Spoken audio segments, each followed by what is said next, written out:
होश उड़ा देगी। और डफर ब्रदर्स का कहना पड़ता है कि स्ट्रेंजर थिंग्स यहाँ पर खत्म नहीं हो रहा, उनके आगे जो प्लान्स है सब पे एक करके बात करी जाएगी, starting off with one piece, जो पूरे 26 साल और 1000 एपिसोड से भी ज्यादा के बाद अपने सीजन 1 को कंप्लीट करने वाला है, क्योंकि अप्रैल से ये लोग सीजनल फॉर्मेट को फॉलो करेंगे। जैसे ट्रेडिशनल जल्दी जल्दी एपिसोड्स वीकली ड्रॉप होते हैं उस तरह से नहीं, बल्कि सीजन्स के फॉर्म में ड्रॉप किया जाएगा। पकड़ा जॉर्ज आर आर मार्टिन की छाती पे तो सांप लौट गया होगा। फिर हमारे लोकी प्ले करने वाले टॉम हिडलस्टन का कहना है कि भाई एवेंजर्स डूम्सडे की स्क्रिप्ट मैंने जब पढ़ी तो उसके सेंटर में जो था वो देखकर मेरा दिमाग ही फट गया। ऐसा कभी हुआ ही नहीं सिनेमा जगत में। हम सब भी डूम पगलू हैं भाई, क्यों लोकी, आपको होने की जरूरत नहीं, हम लोकी पगलू भी हैं। फिर एमसीयू में टॉरेस का रोल प्ले करने वाले डैनी रैमिरेस जो है वो लास्ट ऑफ अस में भी हैं, तो उन्होंने सीजन 3 से बैकआउट कर लिया है। मतलब अब सीजन 3 में इस कैरेक्टर को रिकास्ट किया जाएगा और उसका रीजन सिंपल सा है, भाई को सीक्रेट वॉर्स के लिए तारीखें नहीं मिली। इतना बड़ा रोल लिख दिया है रूसो ब्रदर्स ने, देयर लाइक कि भाई मेरे पास डेट्स नहीं है, I am sorry, I have to say no.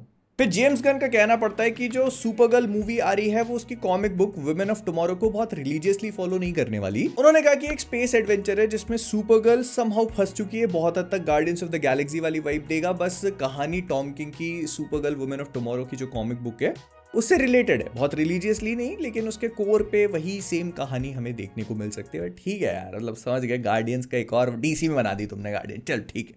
फिर स्ट्रेंजर थिंग्स अभी अभी खत्म हुआ और इसको लेकर डफर ब्रदर्स ने और भी काफी सारी चीजें रिवील करी। सबसे पहले तो उन्होंने कहा कि राइटर्स रूम में जब वो लोग थे तो उनके आपस में इस बारे में बातचीत हुई थी कि वेक्ना को जो है ह्यूमैनिटेरियन आग देना है, कि मतलब उसके अंदर का इंसान जाग जाए और आखिरी में वो बिली की तरह अपनी पूरी गैंग की मदद करे माइंड फ्लेयर का सामना करने के लिए। एक बार के लिए बात उठी थी, मतलब वो जो हमने मोमेंट देखा था ना शो में कि विल को पता चलता है, वो कहता है ओ तुम भी मेरी तरह वेसल हो, फिर कहता है नहीं नहीं मैं तो एक ही हूँ उसके साथ। तो वो वाला मोमेंट इन लोगों ने थोड़ा सा डिस्कस किया था और वो एक डार्थ वेडर टाइप सिचुएशन हो जाती है। मतलब वेक्ना विल के पापा नहीं होते, आई मीन हो भी सकते थे एक ही साथ, पर नहीं ऐसा नहीं हुआ, कुछ भी नहीं हुआ। और वो सब तो ठीक है, किसी ने आखिरकार ये पूछ ही लिया कि डफर भैया ये बताओ कि वो आखिरी में डेमोगॉर्गन्स, डेमोडॉग्स, डेमोबैट जो इतने आपने तूफानी चीजें बनाई थी वो कहाँ गई वेक्ना को बचा। तो कहते हैं कि नहीं देखो, वेक्ना को भाई पता ही नहीं था कि उसके ऊपर अटैक होने वाला है, इसीलिए वो अपनी फौज को लेके बैठा ही नहीं। हाँ, वेक्ना को तो पता ही नहीं था कि उसके ऊपर अटैक होने वाला है।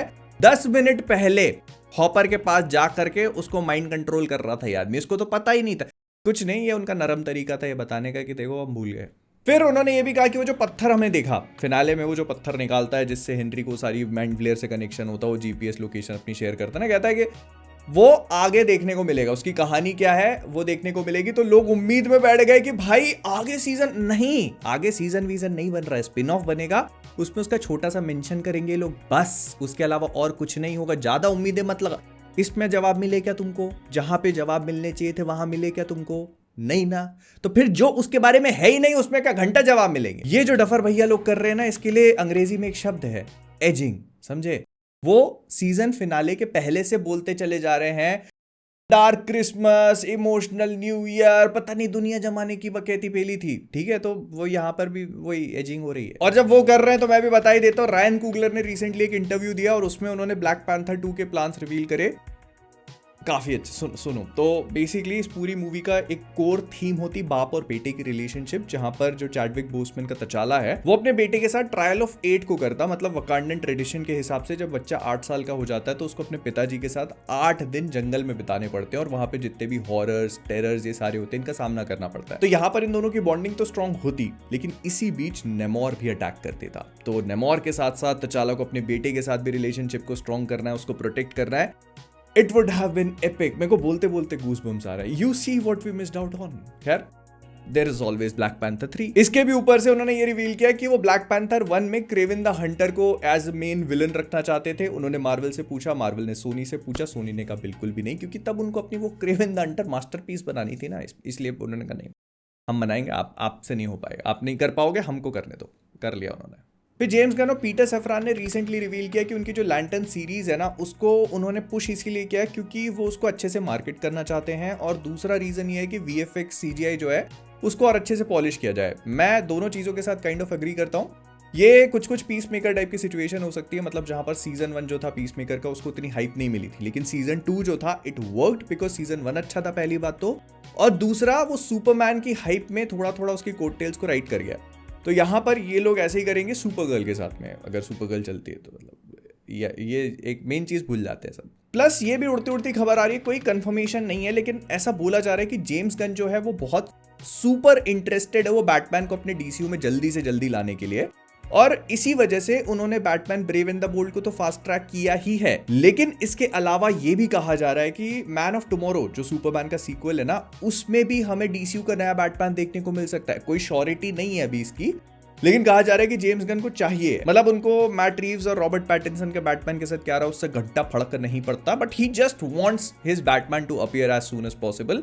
और इसी वजह से उन्होंने एंडी मुस्केटी को भी कहा है कि भाई तू जल्दी कर। अब एंडी मुस्केटी के साथ ट्रबल क्या हो गई है कि वेलकम टू डेरी का सीजन भयंकर चल गया, तो उनको सीजन 2 पे काम करना है, या फिर ये कहा जा रहा है कि इट चैप्टर 3 पे भी वो काम कर सकते हैं। मतलब तुमने देखा है सीजन 1, अगर देखा है तो यू गाइज माइट नो कि किस चीज की तरफ इशारा किया जा रहा है, तो this can actually work. Plus Mike play करने वाले स्ट्रेंजर थिंग्स में फिन वुल्फार्ड ने खुद कंफर्म करा है कि वो पेनीवाइज से रिलेटेड किसी प्रोजेक्ट पे काम कर रहे हैं। वो बहुत ज्यादा रिवील नहीं कर पाया, बट या इट्स एक्चुअली हैपनिंग। मुझे जितना समझ में आता है किया जा सकता है। और अगर तुम सोच रहे हो कि भाई कैसे होगा, मतलब वो बच्चा तो बड़ा हो गया और चैप्टर 2 में उसकी कहानी दिखा दी, हमको पता है कि क्या होने वाला है, तो वेलकम टू डेरी का सीजन 1 देखो, समय का खेल है। फिर नेटफ्लिक्स और डब्ल्यूबी की डील ऑलमोस्ट कंफर्म हो चुकी है। इस बीच में कुछ अब अनहोनी घटना घट जाए तो अपने को नहीं पता, लेकिन नेटफ्लिक्स वालों ने कहा कि हम पिक्चर थिएटर्स में रिलीज करेंगे 17 दिन के लिए।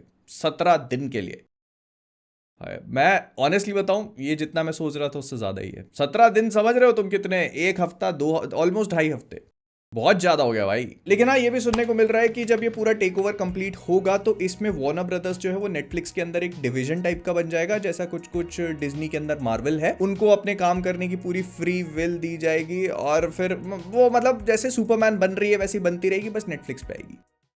17 दिन थिएटर्स में, अगर किस्मत अच्छी रही तो। फिर माइकल वॉल्ड्रॉन जो कि एवेंजर्स कैंग डायनेस्टी और उससे पहले मल्टीवर्सल सागा की बहुत सारी पिक्चरें लिख चुके हैं, उनसे पूछा गया कि तुम सबसे ज्यादा एक्साइटेड कौन से कैरेक्टर को लिखने के लिए थे, तो बिना पलक झपकाए सामने वाले ने बोल दिया डूम। अब इसके 2 मतलब हो सकते हैं। सबसे पहला ये कि जब रूसोस आए उससे पहले ही मार्वल ने सोच लिया था कि उनको डूम को इस पूरी चीज में इंक्लूड करना है, और दूसरा कि झूठ बोल रहा है। फिर ऐसा सुनने को मिल रहा है कि मार्वल स्टूडियोज ने ऑलरेडी इस चीज को फिगर आउट कर लिया है कि नो वे होम में जो डॉक्टर स्ट्रेंज का पीटर भुलाऊ स्पेल था ना, उसको रिवर्स कैसे करना है सीक्रेट वॉर्स के थ्रू। मतलब सीक्रेट वॉर्स में जब पूरा यूनिवर्स रिबूट होगा तो तब सिलेक्टिव लोगों को उनकी पीटर पार्कर की पुरानी मेमोरीज मिल जाएंगी, जैसे कि एमजे और बाकी नेड वगैरह उसके दोस्त वापस मिल जाएंगे उसको कुल मिलाकर। मतलब हैरानी नहीं हुई मुझे जान के, बस ये है कि थोड़ा लंबा चल जाता, पीटर को थोड़ी वो ग्राउंडेड स्पाइडरमैन मूवी मिल ही रही थी, प्यार, स्ट्रगल और ये सब उसकी जिंदगी में आ ही रहा था कि हक दिए फिर से। अगर करते हैं तो मतलब जिंदगी अच्छी नहीं करनी है तुमको स्पाइडरमैन की।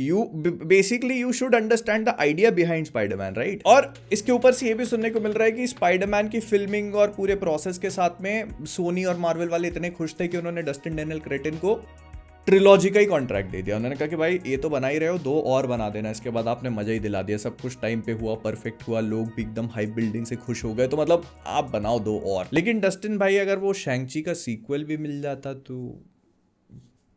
ऊपर से ये भी सुनने को मिल रहा है कि वेनम को ये लोग डिफरेंटली हैंडल करेंगे कॉमिक बुक से। थोड़ा मतलब ऐसा होगा कि जैसे वो फ्रेंडली नेबरहुड स्पाइडरमैन में हुआ है ना, थोड़ा वेनम का वैसा आर्क लेके आएंगे ये लोग, कुछ डिफरेंट करा जाएगा, बहुत ज्यादा मत कर देना बस, बाकी तो ठीक है, देखेंगे जो भी होता है। फिर ये कंफर्म हो गया है कि हाउस ऑफ द ड्रैगन जिसका सीजन 3 आने वाला है ना, सीजन 4 पे ही खत्म हो जाएगा। ऐसा बोला जा रहा है कि सीजन 4 इसका फिनाले होगा और उसके आगे नहीं बनाएंगे, मतलब अभी तक तो यही कहा जा रहा है। और वो आर मार्टिन की छाती पे और बड़ा सा एनाकोंडा लोड गया होगा। फिर मार्वल वालों ने अपने अपकमिंग शो वंडरमैन का ट्रेलर रिलीज किया। मैं इसके साथ 0 एक्सपेक्टेशंस रख रहा हूँ। ऐसा लग रहा है कि इसको थोड़ी बहुत पावर्स अपनी वांडा के वेस्टव्यू वाली चीज से मिली हुई है, although I am not sure about it.